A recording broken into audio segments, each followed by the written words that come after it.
সকলকে চমকে দিয়ে নিজের স্বামীকে নিয়ে বাড়িতে ফিরল পার্বতী। অন্যদিকে ঘরে এসে কমলিনীকে জড়িয়ে ধরল নতুন। এমনটাই দেখতে পারবেন আজকের পর্বে। সম্পূর্ণটা জানতে ভিডিওতে লাইক দিয়ে চ্যানেলটিকে সাবস্ক্রাইব করে থাকুন। গল্পের শুরুতে আমরা দেখতে পারবো নতুন যার জন্য এত আয়োজন করেছে সে আর কেউ নয়, সে হলো পার্বতী। পার্বতী তার স্বামীকে নিয়ে বাড়িতে ফিরে আসে আর পার্বতীকে দেখে কমলিনী ভীষণই অবাক হয়ে পার্বতীর দিকে তাকে বলে, পার্বতী তুমি এখানে হঠাৎ করে কোথায় চলে গেলে? আর তোমার সঙ্গে ইনিকে? কমলিনী নতুনের দিকে তাকে বলে, নতুন ঠাকুর পার্বতী যে আজকে আসবে তুমি তো আমাকে কোনো কিছু বলনি, আর এটাই কি সারপ্রাইজ নাকি? তখনই নতুন বলে, আরে সারপ্রাইজ তো অনেক বাকি রয়েছে, এখন সবেমাত্র শুরু হয়েছে, আসল ঘটনা তো তোমরা জানতে পারবে কিছুক্ষণ পর। পার্বতী কমলিনীর কাছে এসে বলে, এখন থেকে তোমাকে আমি বৌদি বলে ডাকবো। নতুনদা তোমাকে বিয়ে করেছে না, অনেক কষ্ট দিয়েছি, সবটাই তোমাকে খুলে বলবো। আসলে আমি এ বাড়ি থেকে চলে গিয়েছিলাম, নতুনদা সবটাই জানতো, কিন্তু আমি বলেছিলাম নতুনদা যেন কাউকে কোনো কিছু না বলে। ঠাম্মি তখন পার্বতীর দিকে তাকে বলে, সব ঠিক আছে, কিন্তু তোমার সঙ্গে এই ছেলেটা আবার কে? তখনই আবার পার্বতী বলে, সব কিছুই বলবো, সব কথাই বলবো, এ আমার সঙ্গে কে বা কেন এ আমার সঙ্গে এসেছে সবটাই তোমরা আজকে জানতে পারবে, কোনো কিছু তোমাদের কাছে আমি লুকাবো না। এদিকে মিঠি ভীষণ রকম রাখতে শুরু করে, আর মিঠি তখন নতুনের দিকে তাকে বলে, নতুন কাকু এটাই তোমার সারপ্রাইজ? হ্যাঁ, এটার জন্য তুমি আমাকে এখানে দাঁড় করিয়ে রেখেছো? আমি যদি আগে জানতাম না পার্বতী আন্টি এখানে আসবে, আমি এখানে থাকতাম না, আমি চলে যেতাম। এদিকে তখনই পার্বতী মিঠির দিকে তাকে বলে, আমি আসাতে কি খুব খারাপ হয়ে গিয়েছে? নতুন তখন মিঠির কাছে এসে বলে, মিঠিবা এভাবে রাগ করতে নেই, সারপ্রাইজ তো এখন শুরু হয়নি, শুরু হবে কিছুক্ষণ পর থেকে, আসল সারপ্রাইজ তো বাকি রয়েছে। আর সব সময় যে সারপ্রাইজ দিতে হবে এমনটা তো কথা নয়, এভাবে রেগে গেলে কি করে হবে? রেগে যাবে তো হেরে যাবে। আসলে পার্বতী যে বাড়ি থেকে চলে গিয়েছিল আমি তাকে সাহায্য করেছিলাম, কিন্তু পার্বতী আমাকে বলেছিল সে কোথায় আছে, কোথায় যাচ্ছে, এটা যেন আমি কাউকে কোনো দিন না বলি, সে নিজে এসে তোমাদের সকলকে বলবে। আর আমি তার কথা রাখতে আমি কাউকে কোনো কিছু জানতে দেইনি। পার্বতী আজকে সবটাই খুলে বলবে। আমি এতটুকু বলছি, পার্বতীর সঙ্গে যে ছেলেটি সেটি হলো পার্বতীর স্বামী। আর এই কথা শোনার পর পার্বতীর স্বামী হাত জোর করে সকলকে প্রণাম করে। এদিকে এই কথা শোনার পর বাবিল, মিঠিল, বুবলাই সকলে ভীষণই চমকে ওঠে। এদিকে কুচি তখন বলে, কি বলছো কি নতুনদা, তোমার কি মাথা খারাপ হয়ে গিয়েছে নাকি? তখনই আবার নতুন বলে, আমার মাথা খারাপ হয়নি, একটু পরে তোমাদের মাথা খারাপ হয়ে যাবে। পার্বতীর সবটাই বলবে। আসলে পার্বতীর কথা রাখতে আমি কাউকে কোনো কিছু বলিনি, এই সবটাই ছিল আমাদের করা প্ল্যান। পার্বতী কমলিনীর কাছে এসে বলে, বলছিলাম কি বৌদি, তোমাকে এখন বৌদি বলেই ডাকি। নতুনদার মতো আসলে মানুষ হয় না, ওর মতো মানুষ পেয়ে না তুমি আসলে ধন্য হয়ে গিয়েছো। আসলে নতুনদাকে আমি বলেছিলাম আমি কোথায় আছি, সেজন্য কোনো কিছু না বলে নতুনদা আমার কথা রেখেছে। নতুনদার মতো মানুষ হয় না, আমি তোমাকে অনেক কষ্ট দিয়ে ফেলেছি, তুমি কি আমার উপর রাগ করে রয়েছো? কমলিনী তখন পার্বতীর দিকে তাকে বলে, না বাপু, আমি তোমার উপর রাগ করে থাকিনি ভাই। তখনই আবার পার্বতী বলে, দেখো এই সব কিছু আমাদের করা প্ল্যান ছিল, আমি আসলেই নতুনদাকে সব কিছুই বলে গিয়েছিলাম, নতুনদা আমাকে সাহায্য করেছিল, তাই সবটাই আজকে বলছি। সেদিন যে আমার বিয়েটা হয়েছিল গ্রামে আমি সবটাই জানতাম, ওই একটা মাকাল ফলের সঙ্গে আমার বিয়েটা হয়েছে, তাকে পুলিশ অ্যারেস্ট করে নিয়ে যাবে। আসলে আমি কলেজ লাইফ থেকেই অনিমেষ অর্থাৎ আমার এখন স্বামী তাকে আমি ভালোবাসতাম, আর তখনই তাকে আমি বিয়েও করে ফেলি। আমরা গোপনে বিয়ে করে ফেলেছিলাম, কিন্তু সেই বিয়েটা কেউ মেনে নিত না, আর সেজন্য আমাকে এই মিথ্যা একটা নাটক সাজাতে হয়েছে। আমার বাবার বাধ্যমতো একটা ছেলের সঙ্গে আমাকে বিয়ের পিঁড়িতে বসতে হয়েছে। তারপর নতুনদাকে নিয়ে আমরা একটা প্ল্যান সাজালাম, অর্থাৎ নতুনদাকে আমি সবটাই জানালাম। হ্যাঁ, এটা অবশ্য ঠিক, নতুনদার সঙ্গে ছোটোবেলা আমার একটা বিয়ের তোড়জোড় ছিল, কিন্তু আমি নতুনদাকে পছন্দ করতাম না বা নতুনদাও পাত্তা দিত না, সেজন্য আমি এর মধ্যে একটা প্ল্যান সাজাই, অর্থাৎ আমাকে গ্রাম থেকে বের হতেই হতো, আর সেজন্য আমি নতুনদার কাছে আশ্রয় চাই।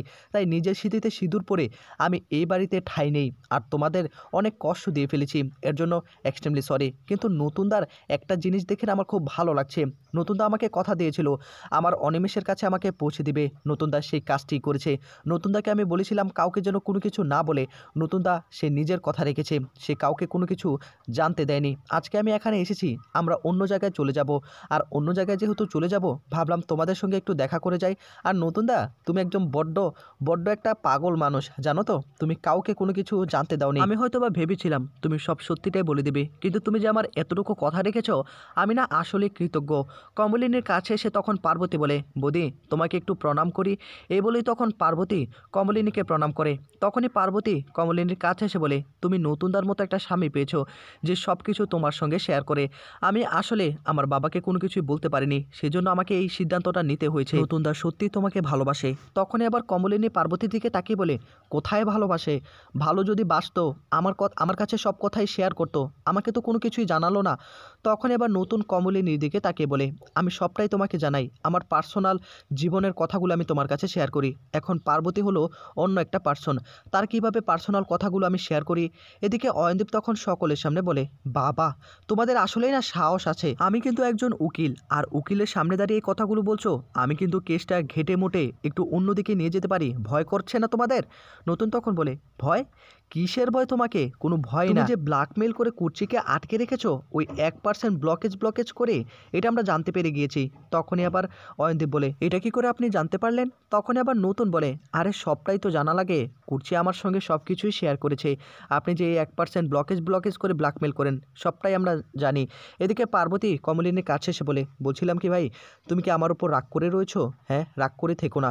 এদিকে তখনই আবার অনিমেষ অর্থাৎ পার্বতীর স্বামী বলে ওঠে, দেখুন পার্বতীকে আমি অনেক ভালোবাসি, কিন্তু পার্বতী যখন এ বাড়িতে আসে, অর্থাৎ আমি শুনতে পেয়েছি সে নিজের সিঁথিতে সিঁদুর পরে নতুনদার বাড়িতে এসেছে, আর আমি তো ভেবেই নিয়েছিলাম আমি পার্বতীকে পেয়ে যাব। এদিকে তখনই ঠাম্মি পার্বতীর দিকে বলে, বাবা তুমি তো গ্রাম থেকে এসেছো, শহরে এসে এত চালাক কী করে হয়ে গেলে? তখন এবার পার্বতী বলে, আমি আসলেই না বুঝতে পারছি না, আমি আসলেই এত যে সাহসী হয়ে যাব কখনো কল্পনা করিনি। সবই হয়েছে নতুনদার জন্য।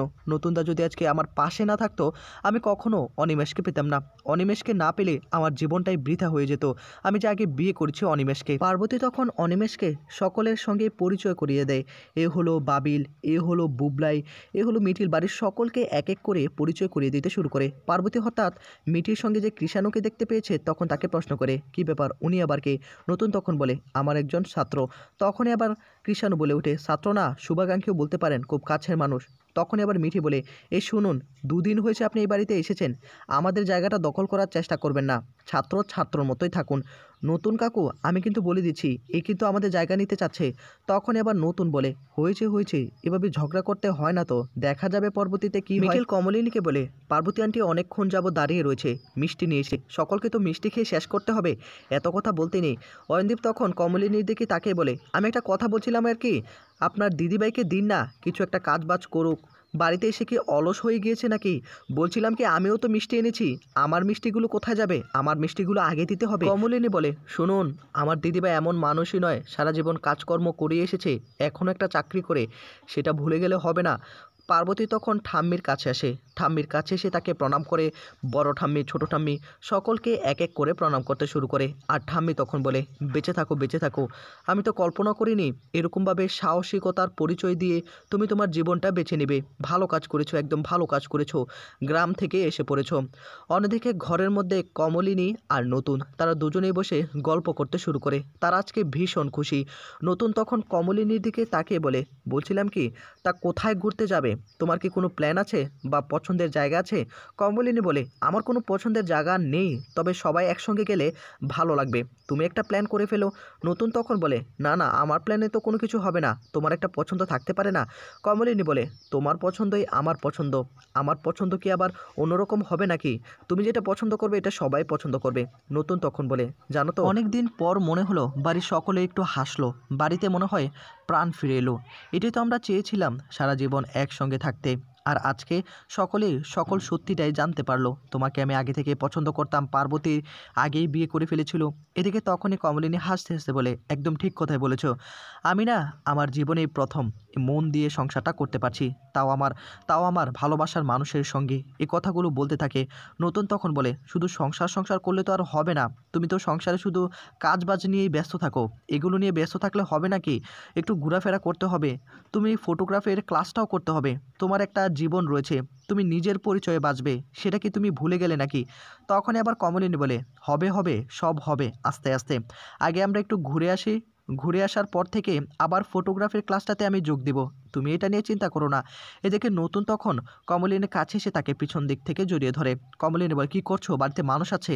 তখনই কমলিনীর দিকে তাকিয়ে নতুন বলে, কেন, মানুষ থাকলে কি হবে, আমরা তো অবৈধ নয়, আমরা তো স্বামী স্ত্রী, কেন আমি কি আসতে পারি না? তখন আবার কমলিনী বলে, হ্যাঁ অবশ্যই, কিন্তু দেখো তোমার জন্য কিন্তু আমি আমার পুরো সংসারটাকে আবার গোছাতে পেরেছি, নতুন করে সব কিছু শুরু করতে পেরেছি। এই যে আমি পরিবারটাকে আগলে রাখছি, আমি হাসি খুশি থাকছি, আমার পরিবারটা খুশি হচ্ছে, আমার ছেলে মেয়েগুলো, এটা কি অনেক নয়? তখনই নতুন বলে, হ্যাঁ এটাই আমার কাছে অনেক। তবু তবু তুমি আমার কাছে সবচেয়ে বেশি স্পেশাল। এদিকে তখনই নতুন কমলিনীকে বলে, যাই হয়ে যাক না কেন, আমি তোমাকে আমার মতো করে রাখবো। এই বলেই তখন দুজনে গান গাইতে শুরু করে। তো বন্ধুরা, কেমন লাগলো আজকের এই ধামাকা পর্বটি অবশ্যই কমেন্ট করে যেতে ভুলবেন না। ধন্যবাদ কষ্ট করে ভিডিওটি দেখার জন্য।